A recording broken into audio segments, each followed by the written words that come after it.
Hi, I'm Bryce Crittenden. Hi, I'm Caroline Land, and welcome back to EPL's Overdue Finds. Caroline, how are you doing? I'm good, Bryce. How are you? Good. I feel like I need to say that to pretty much everybody. Just kind of check in and say, how are you doing? Absolutely. Yeah, so today we're doing something a little bit different. We originally were actually had an interview with Tanya Talaga lined up for this episode, and just everything that's been happening over the last 2 weeks, we've kind of had to change some stuff around. Obviously, her event unfortunately has had to be postponed, but we will be bringing you that event hopefully sometime later this summer or early in the fall. But we're trying to kind of get everything lined up as all this kind of craziness with the pandemic that's been going on. Caroline, it seems like since our last episode came out a couple of weeks ago that just everything has just been moving at such a fast pace. I know. Thinking back, our last episode was on video games, and we were just sitting around a table casually talking about how we like to play games, and then everything changed. Yeah, absolutely. It's a totally different world in just a matter of a couple of weeks. And today, I'm really happy because we have our EPL's CEO on with us, Pilar Martinez. Pilar, welcome to the show. Thank you, Bryce and Caroline. It's so great to have you. Thank you for taking the time to be here with us today. Oh, I'm glad you asked, and I'm really appreciative of the opportunity. Yeah. Obviously we have, Caroline and I have some questions just with everything that's been going on. And today we are going to be chatting about, EPL's response to the COVID-19 crisis. And I know we've got some questions, and we also have some questions here that, that Caroline and I know the answers to, but we thought that it would be good to at least share those with our listeners. Thank you for making that distinction, Bryce. Yeah, that's great. So let's get started. Pilar, I know this seems like kind of an odd question, but have you ever experienced anything like this before? I don't think it's an odd question. I think it's a good question, and absolutely not. I've not ever experienced, I don't think we've ever experienced anything like this as an organization. We've certainly faced difficult situations and challenges and had to make hard decisions, but this truly is an unprecedented health crisis, and the reaction time and the rapidly changing information has been really highly unusual. So no, I've never experienced anything like this. We have never experienced anything like this before. Yeah, we were talking just before we started recording, and I was saying that I never thought I would see anything like this. Could you walk us through what it was like making the decision to close the libraries? What were some of the factors that were in consideration? A really good question, Caroline. And I think, of course, closing EPL, 21 locations, was a truly difficult decision, and not something we took lightly, of course. However, it was definitely on my mind, a few days before we made the decision to do so, given the rapidly changing and increased numbers of cases. And I think the direction from our chief medical officer, Dr. Hinshaw. But we had implemented a number of things in a very short period of time. First, sort of intensified cleaning and disinfecting. We instituted a breach spray and hand wiping of heavy traffic areas. So that was a start. Then we suspended travel, and that led to suspension of travel with outside of Edmonton. Then we postponed programming and outreach. And then, so this all happened in a matter of days. And it really felt like in a weekend, we did about 3 weeks of activity. It was just super intense. But I had a telephone meeting on Saturday, early afternoon, with the city manager and the other deputy city managers. And we talked about the need to implement more strict measures to help reduce the spread. So that was when the decision was made. And it was in consultation with the city of Edmonton, who has a direct link to Alberta Health Services. And after we had that discussion, I pulled the SLT, the senior leadership team, together, and we agreed that this was the best route to go. And so that's what we implemented, the closure on whatever, that was Saturday. The 14th. Yeah. Yeah. The 14th. Yeah. Yeah. So I only know that because I have my notes in front of me. The days are just right, yeah. all blurring together. And it was such a surreal experience because, like I say, because there was so much going on and we were rapidly doing all that was required in terms of communication to our staff, and the various things technologically which we had to undertake, like extending loan periods and as you know, Caroline, working in a branch, all that's required in terms of suspending service. So but we made the decision. It was the best decision, even though I think we did face some criticism from some, because to ensure that we were taking care of our staff and our customers and making their health our priority. Yeah, and speaking of that, obviously, we saw on social media there was concern about what support now exists for people who depend on the library, including those people who experience homelessness and those who are in vulnerable situations. So I guess to kind of ease everybody's mind, what is the library doing to support the city of Edmonton in that regard? So because we are very embedded in the community with our community-led service philosophy framework, we're at the tables where these discussions are happening. And top of mind, of course, was what happens to our socially vulnerable communities, along with many other folks who rely on the library to have social interaction. But there are a number of initiatives underway to support socially vulnerable, and we're at those tables and have been. One of the first things we did was provide a supply of hand sanitizers and wipes to Boyle Street and Bissell Center, because, of course, these are really difficult to attain right now. And then, of course, there have been discussions of an Alberta Health Services-led initiative along with the City of Edmonton and a number of social agencies to open up a space to care for our socially vulnerable and homeless individuals. So we've been at those tables, and we provided some books, magazines. We provided some technology, so iPads and Chromebooks, and we're continuing to explore how we can support folks who need some, animation and ways to occupy themselves and their minds while they're in this very, very unusual situation. Another comment that we saw right around the time of closing was that people wish they had had more notice about the library being closed so that they could have stocked up on material to have at home. Was delaying the closure considered? Caroline, in an ideal world, we would have given people a week's notice that they could pick up their holds because we're closing. And like we do when we're building a new branch and moving into a temporary location, the circumstances in which we find ourselves do not lend opportunities to provide notice, and we would not have considered a delay. It was critical that we make this decision in a rapid way, with an evidence-based way. So, yes, ideally we would have given notice, but we could not do so in this circumstance. If it makes anybody feel any better, I have a hold that's just sitting at our downtown Enterprise Square location waiting for me. So, hey, even staff couldn't even pick up some of those holds. So one of the challenging parts of this is how quickly circumstances can change. I guess how are you, Pilar, personally, like how are you staying on top of information, and what news sources are you following? Good question. So I really rely on the City of Edmonton and my daily conversations virtually or by phone with the city manager's office and the executive leadership team. And fortunately, because of that relationship, we're able to have a representative on the COVID-19 task force. So we're sitting right at the table, and that person is Anna Alfonso, our Director of Communications and Marketing Communications. So Anna and I talk at least twice a day. They have those meetings even on the weekend, twice a day, in the morning and in the afternoon. So Anna gives me a call after. In fact, she just texted me before this podcast to say, Pilar, I've got an update. So that helps in terms of, what information do we need to be aware of? What actions do we need to change given this new information? What information do we need to communicate to our staff and our customers?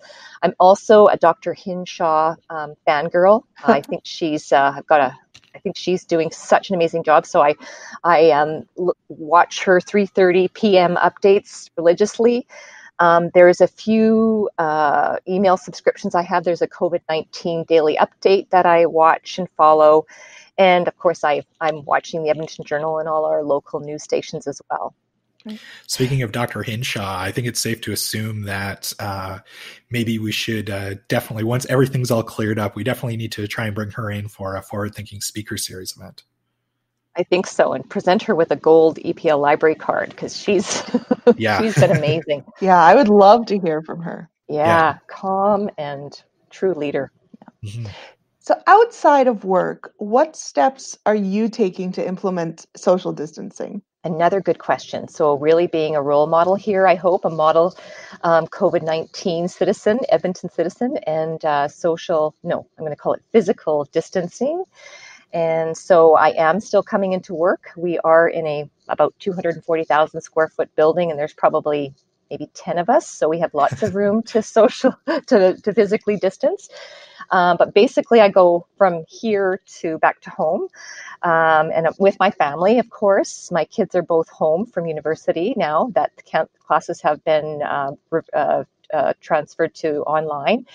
We've been taking our dog out for walks and making sure we're physically distancing. I've been going for runs, but really taking everything that Dr. Hinshaw and the Alberta Health Services website recommends in terms of helping reduce the spread of this virus. As you mentioned earlier, you've been really busy with different meetings and just everything, just running the organization in general right now. So I guess, Pilar, as a leader, what are some of the qualities needed to lead such a large organization like EPL during a time like this? For me, I think there are two critical skills, attributes at this time. And the first is really leading with a sense of calm.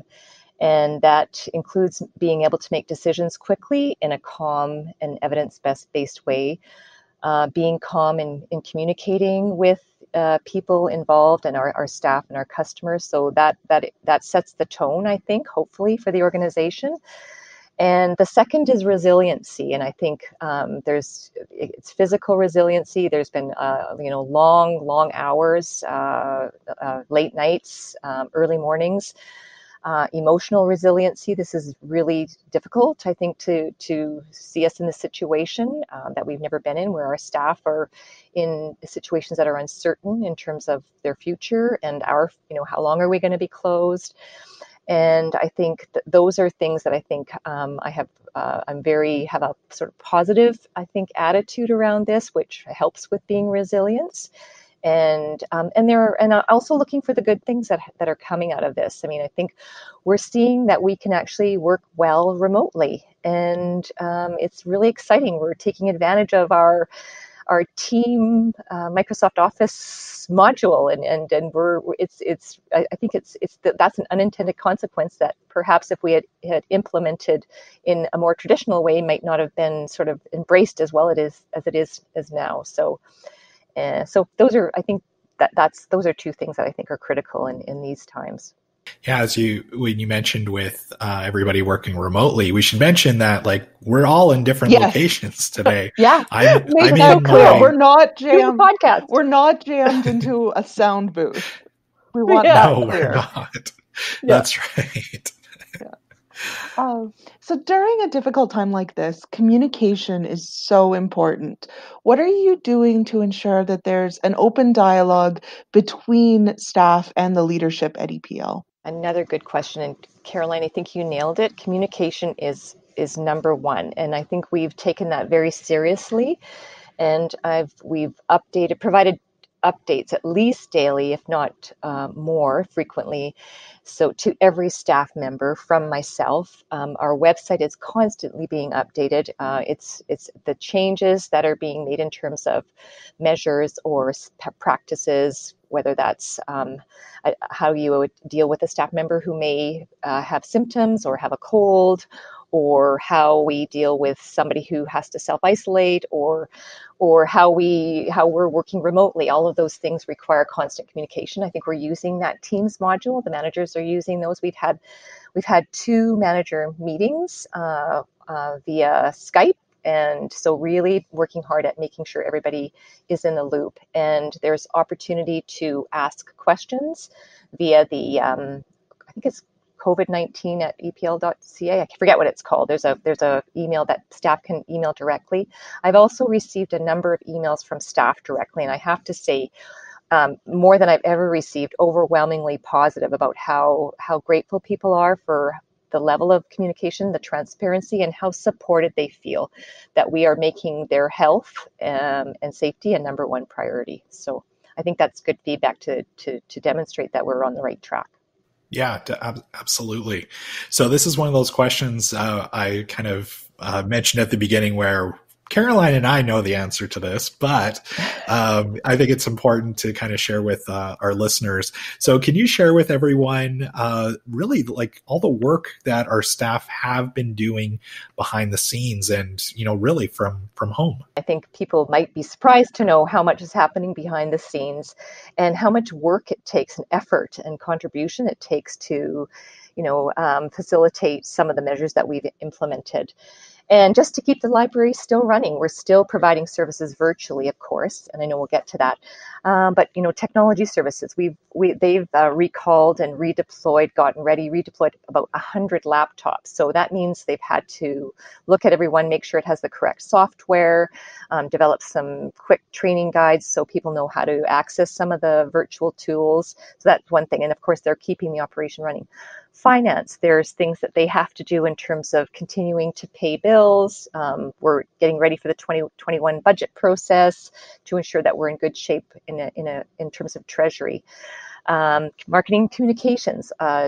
There's tons of things that are happening behind the scenes there, things like this podcast, but ensuring that the website's up to date, the public website, ensuring that our internal intra website is continually updated, responding to questions on social media, activating social media and alerting people about all the great things that people can do from home remotely using their library card.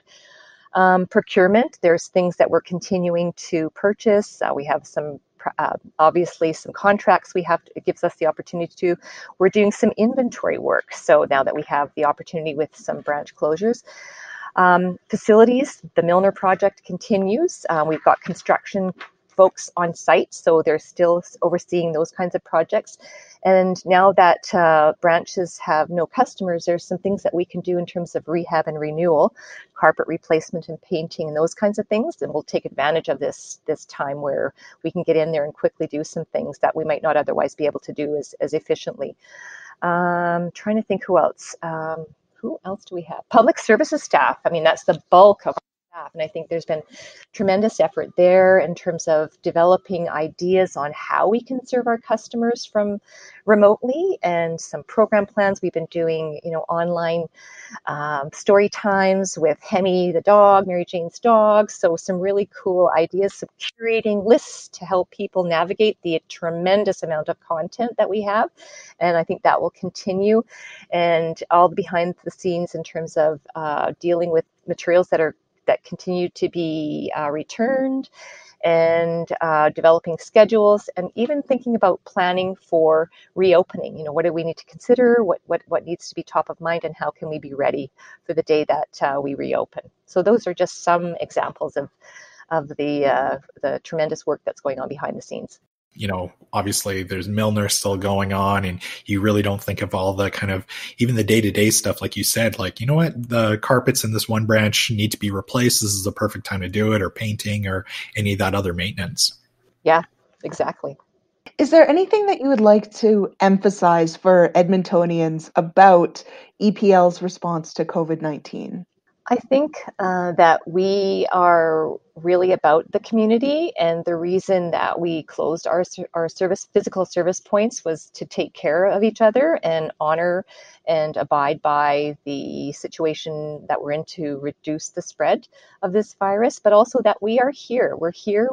Even though we're not physically here, there's so much rich content and programming available via the website. And I was just looking at a post on Facebook this morning from somebody who actually used to be responsible for library services in the province, and said he was absolutely overwhelmed about with the content on our EPL site. There's so much that you can take Gale courses, you can learn a new language, you can read an audio, you can listen to an audiobook. There's so much you can do that we are here for people, even though they can't come and see us face to face.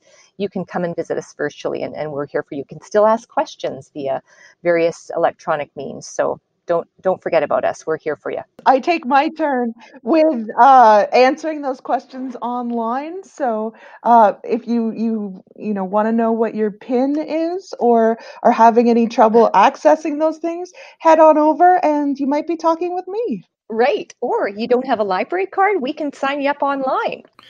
So this is also another question that I know the answer to, and I'm happy about the answer to this one because I currently have a video game that I know for a fact is overdue right now. But can you confirm that customers can keep their library items until branches reopen? Absolutely. We'll confirm that, Bryce, that people can keep their materials at home as long as they need to. And we'll give you lots of notice when we reopen, and we'll be adjusting the due dates accordingly. But we recognize that this is super challenging. So please don't worry about those kinds of things during this time period. We will take care of you. Nice. We are coming to the end of today's episode.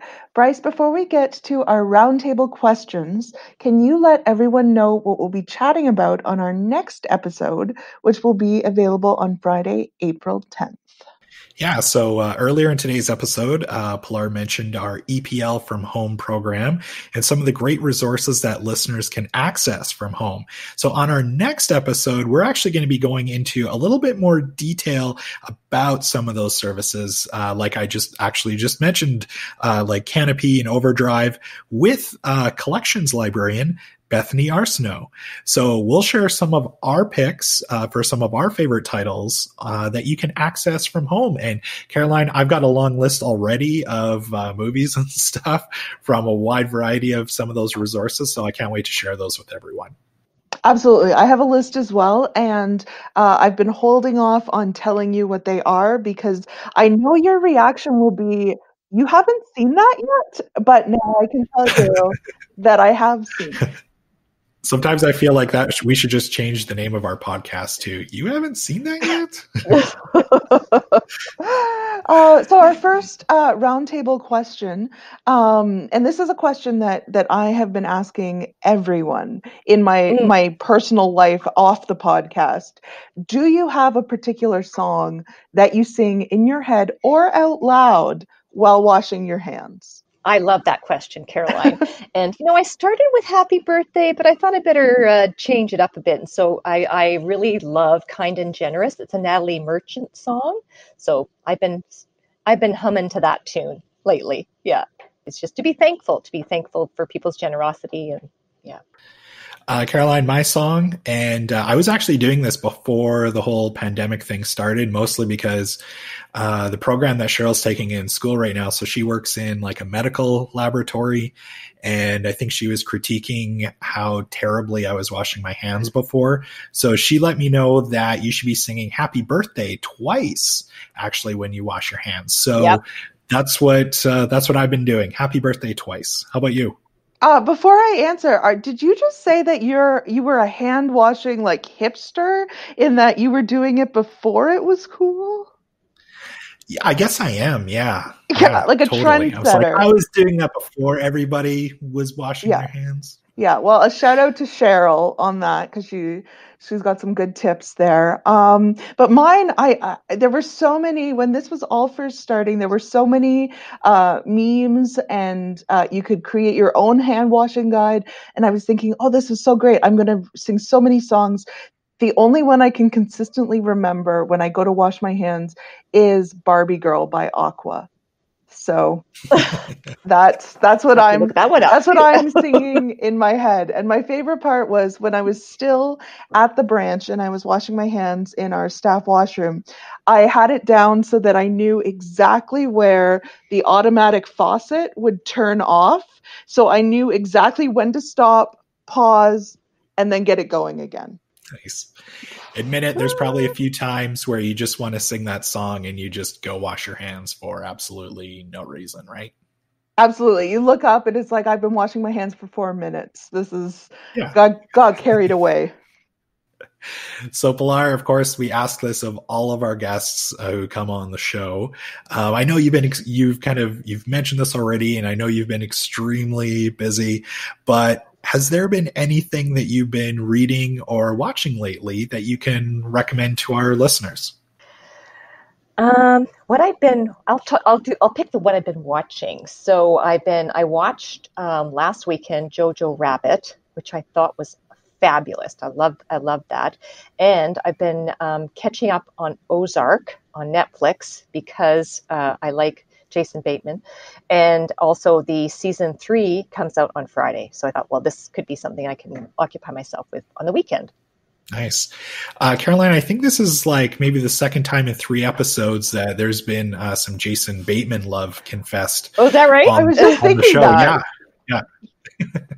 Yeah. Laura Linney's. I'm a fan of Laura Linney too. So there you go. Yeah. Well, yeah, it was funny because what was the movie that we were talking about, Caroline? It was like on our Oscar snubs one. The Gift? Yes, that's right. The Gift. Yeah, The Gift is really good. I'm not sure if you've seen that one yet, Pilar, but writing it down. Nice. Definitely check it out. Thank you, Bryce. And another great Jason Bateman show, I'm going to throw one in there. The Outsider just wrapped up on HBO Canada. He directs, I think, most of the episodes anyway. So if you haven't watched that one yet, definitely give it a watch. Yeah, so we're going to either pivot to you haven't seen that yet or just a straight up Jason Bateman podcast. Yeah, clearly. Thank you so much for joining us today, Pilar. We really appreciate you taking the time to spend it with us and talk to all of the Overdue Finds listeners. Is there anything else that you would like to mention before we wrap up today?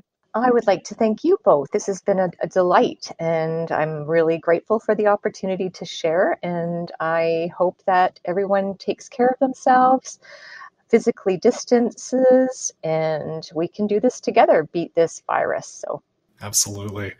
And don't forget, everyone, before we wrap up today, you can still vote in our Overdue Finds March Madness tournament. We're getting down to the final 4 when you hear this, and there's been some huge upsets recently. I personally have been a little offended that Breaking Bad and Game of Thrones are knocked out, but hey, the public has spoken, and I know. I was just as shocked as you are. I think we're also, as of this recording, we're about 30 minutes away from what I consider to be a huge upset as well, with Beyonce and Frozen. So it's not too late to get involved with the March Madness tournament. Just follow us on Twitter and Facebook, and you can use the hashtag EPL March Madness and vote for your favorite title that's left. We hope you enjoyed today's episode. If you haven't, we encourage you to hit the subscribe button so that you automatically get new episodes. You can also leave us a review on Apple Podcasts. And even more importantly, please tell a friend about the show, especially for this episode, friends who might have questions about what's going on at EPL right now. Absolutely. And of course, we'd love to hear from our listeners, and you can reach us on Facebook or on Twitter at EPL.ca, or email us. Caroline and I get these emails at podcast@EPL.ca.